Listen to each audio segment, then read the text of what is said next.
Své dětské Vánoce jsem trávil ve Vracově v okrese Hodonín. My všichni starší tvrdíme, že kdysi byly Vánoce bílé.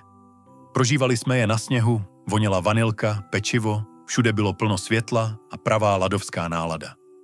Své dětské Vánoce jsem vnímal takto. Skutečně tenkrát napadlo vždycky plno sněhu. Ještě než začali chodit koledníci, tak jsme se sourozenci dostali úkol. Museli jsme proházet cestičky a chodníčky ve sněhu. Než jsme se pak sami vypravili na koledu, oblékli jsme si teplé ponožky. Ty jsme nahřáli u kamen, aby v nich bylo teplo. Na Štědrý den ráno nosili dospělí na velkém plechu koláče, které se pekly vedle u sousedů přímo v peci.